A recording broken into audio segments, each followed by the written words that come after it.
Ioan, let's get some remarks from you, and then Mpho, you'll give us some of your closing reflections. Also engaging with Florian's question, which I think is a very important one.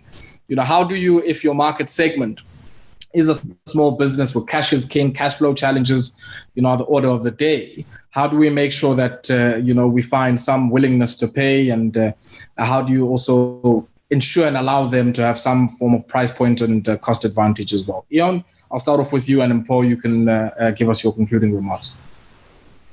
Yeah, thank you, Ayabonga. So there are a few considerations here related to the testing part. Indeed, with Blue Ocean strategy, we aim to create rapid prototypes and test them quickly in the market. And there are several ways of achieving this testing. It could be from setting up social media campaigns to assess the interest of potential buyers. So you could do that, for example, with Google Analytics or on Facebook ads. So you really measure the interest of your target group. You could do, of course, qualitative interviews and try to assess the willingness to pay of the customers. And there are many, many other tools also outside the Blue Ocean strategy scope. One tool, however, which is part of Blue Ocean strategy, is called the price corridor of the mass. And actually, it guides the strategic team to, like I said, look at on the high end, the mid, and the low corridors, and identify where they want to play, in which space they want to play, and there to set a price that gives them both a good profit margin, but also a good value proposition, so a compelling reason to buy for the customers.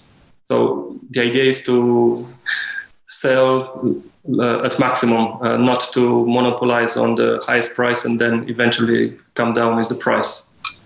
And maybe the third point I want to pinpoint, it's not related to the questions, but it's my own thing that I want to underline.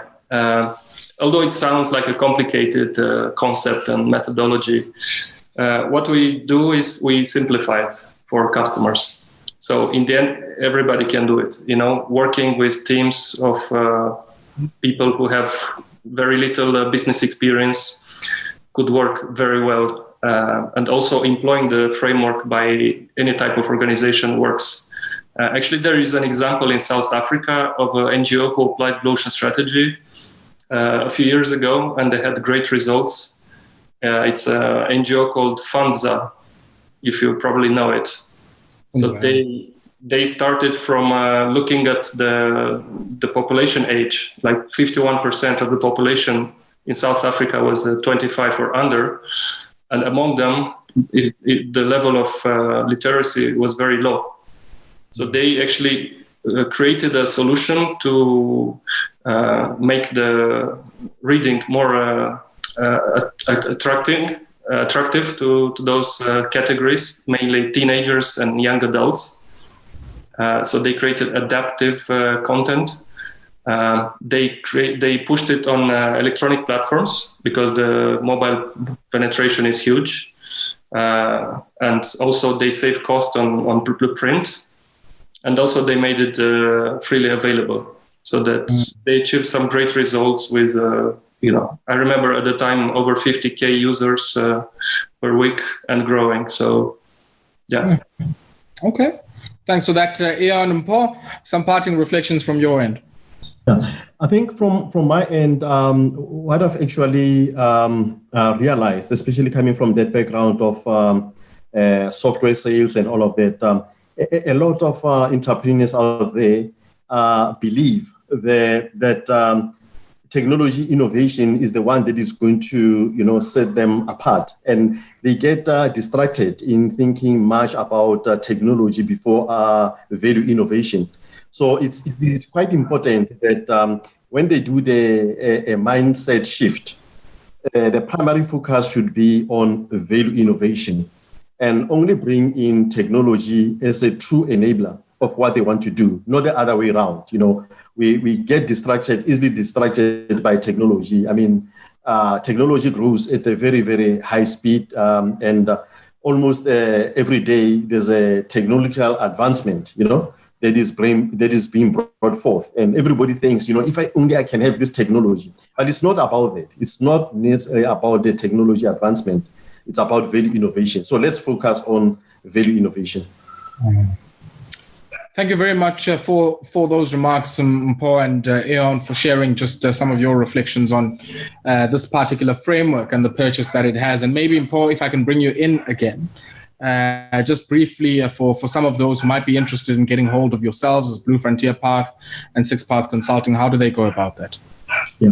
Okay, so we've got a website, but they can also reach out to me at innovation at bluefrontierpath.co.za. So they can drop me an email there, or maybe Mpho.Mathekga at bluefrontierpath.co.za. So they'll be able to access me there.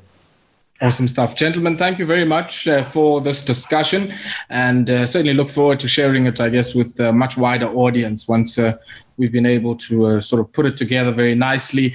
And a real pity, I guess, that there's only gentlemen on the call. I think maybe next time for our next webinar, we might want to make sure that there are some ladies in the conversation as well, because just like the Blue Ocean strategy is sector agnostic, I think it ideally its own application should also be gender agnostic as well. So certainly something to keep in mind going forward. But big thank you to everybody who's been able to join our webinar this afternoon. And once again, thank you, Mpho, and to Ioan for really, I guess, sharing some of your insights with us. Thank you.